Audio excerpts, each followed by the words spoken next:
Hey, what's going on, guys? Kalamazi here, and earlier today, Blizzard put out a blue post being day 2 of Warcraft Alpha, talking about Warlock changes that are coming over the next few weeks to Warcraft Alpha.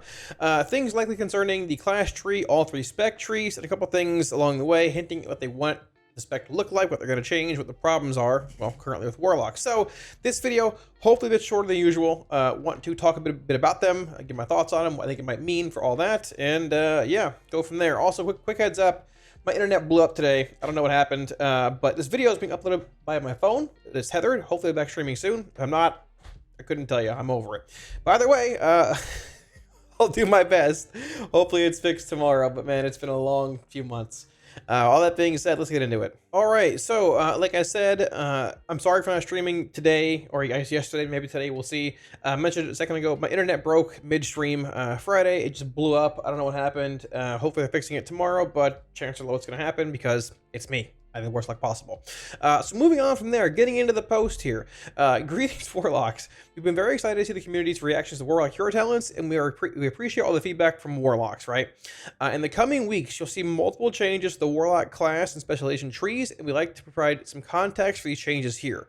So I had mentioned over the past couple streams and the alpha one, the big one on Thursday, that I think there's some changes coming to Warlock spec trees and class trees likely. There's no, like, I don't have any inside info or anything, but the way certain abilities, like I can find one here maybe, I think it's in Diabolus somewhere, but certain abilities like Nether Portal and Demonic Tyrant are worded in certain ways with hero talents that it seems like that can become a choice node. Like you have either Tyrant or Nether Portal to a similar extent. UA is referenced in some odd ways, and just like general interactions, like not Wither for destruction, not working with internal combustion, absolute corruption not working with Wither either for affliction in certain areas and all that, made me think there might be some changes coming. And in general, I think lock, class tree, and spec trees need a little bit of help here and there, so it's good to see, and we will, I guess, see what happens over the next few weeks. Now the core goals here: number 1, ensure each capstone is interesting and exciting, and we have things like Grim Feast, that hasn't been played in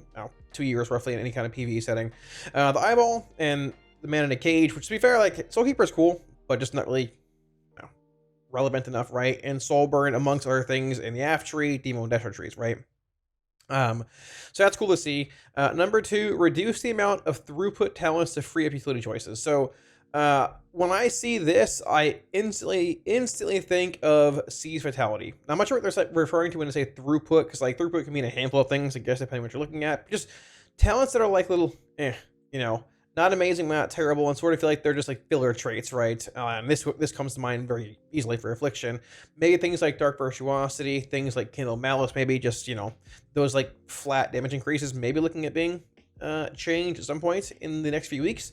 And the third thing here is reduce the number of ranks for talents that don't warrant multiple ranks. So, I mean, that could be things like Lifeblood having 2 ranks, Accrue Vitality having 2 ranks, maybe like Bell Armor, Demon Skin, maybe even things like Shadow's Embrace, Soul Flame, so on and so forth. You can probably make a case for most of these having, 1 rank instead of 2 for most scenarios.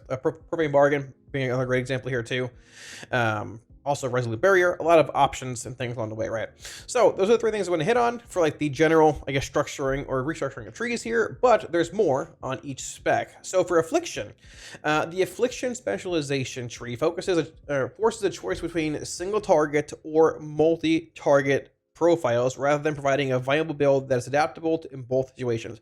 Very true, good to see. I mean, like, we've been talking about this for a few months now, right? When it comes to Affliction, you basically have, Doom Blossom, or you have Dread Touch, right? Single target, Dread Touch, Doom Blossom, mass AoE.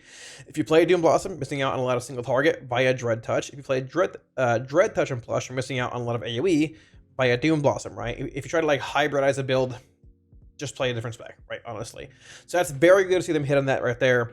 Excited to see that. Hopefully that, warrants some relevant changes. We want to redesign, introduce, and remove talents, as well as address the tuning of Malefic Rapture to help reduce this friction. Now, listen, I am the messenger here. It seems like Rapture is here to stay. I don't hate Rapture as much as most.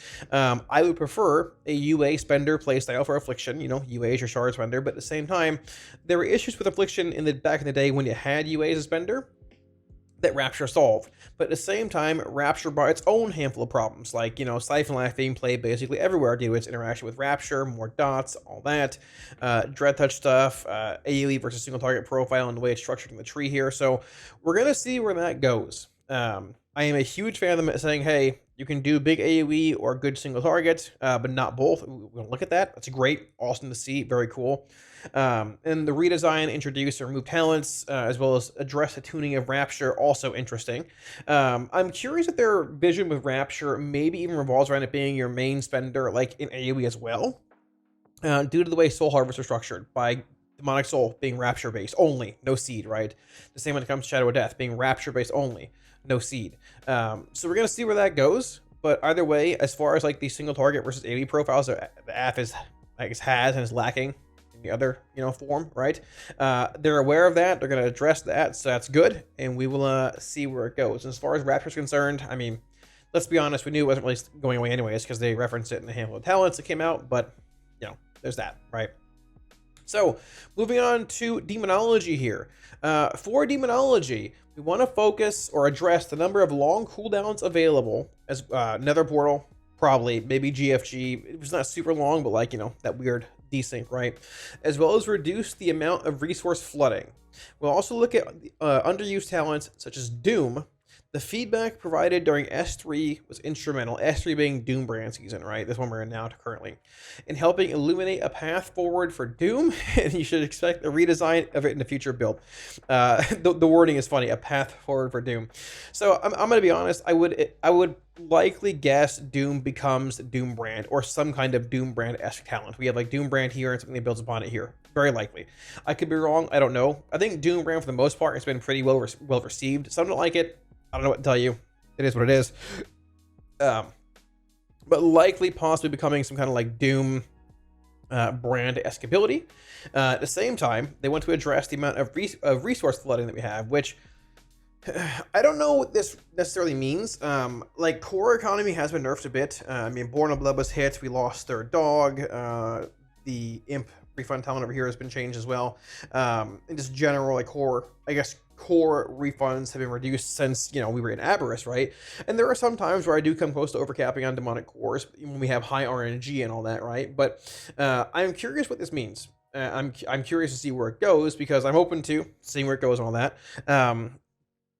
But Demo's core economy feels like it feels good having the amount of cores we have now. It felt better before, obviously, but like, I'm curious to see where it goes if they draw further back on the demonic core economy, or just shift how the spec works in general. Right now, there are, multiple references to demonic cores, I believe, in the Soul Harvester tree when it comes to like Shared Fate, when it comes to Feast of Souls and all that. Consuming demonic cores can activate these, so you want to have that economy being strong enough where you can still actively proc Shared Fate, Feast of Souls, other abilities that revolve around that, other trees as well, while still having, that I guess they're going to try to still tune around maybe having too many resources. We'll see where it goes.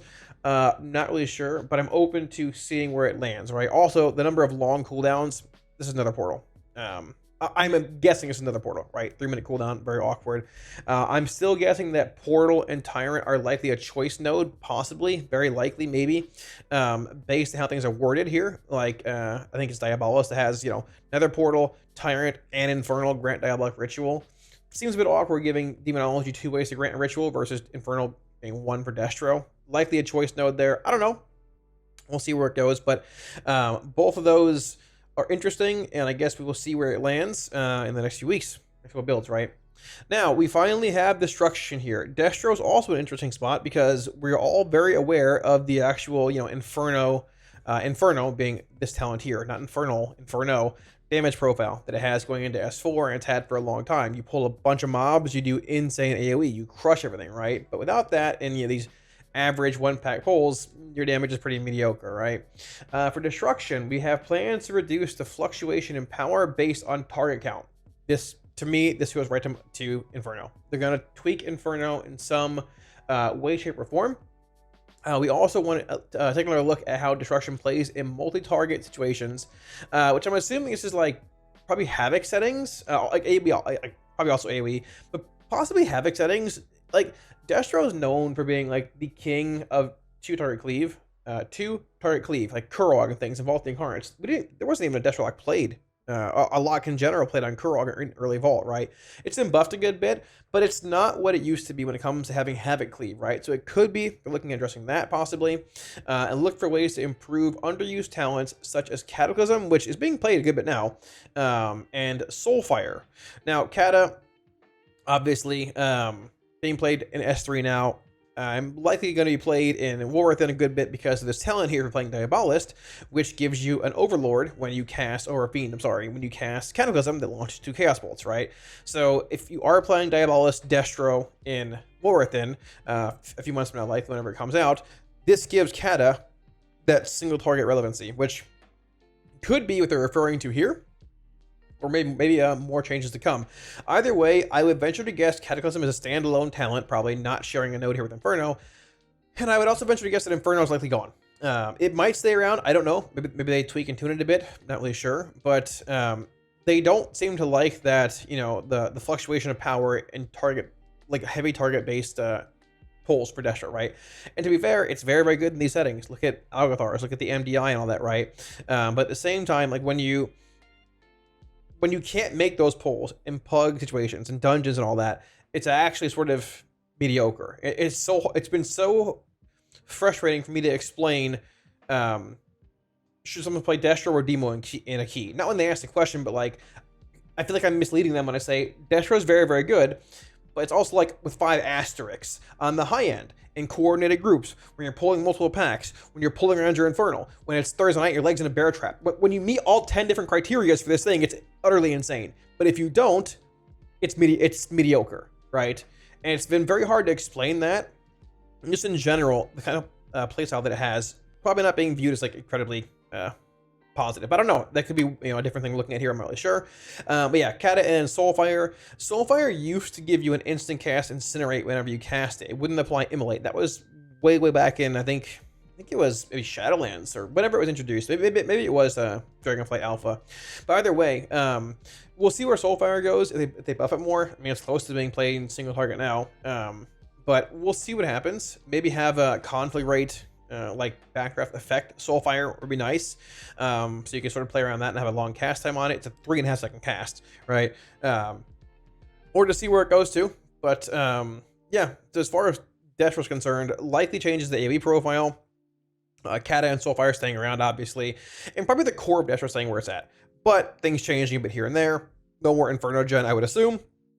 And yeah, hopefully if they look at this, they make it so it's more consistent from pack to pack, having like a stronger overall like profile in consistency territory, but not like that, you know, nuclear bomb, like we're going to destroy everything when we pull 3 packs at once, right? Like in Algothars, right? So we'll see where that goes. But yeah, as far as I'm concerned, I mean, I'm cautiously, I don't say cautiously, I'm hopefully optimistic, I guess. I mean, when you're gonna like sort of like overhaul or change all 3 specs and a class tree, when you're also getting hero talents introduced, that's a lot of info to take in as like a Warlock or a content creator. But I'm excited about it, and I mean, hopefully we'll see where it goes.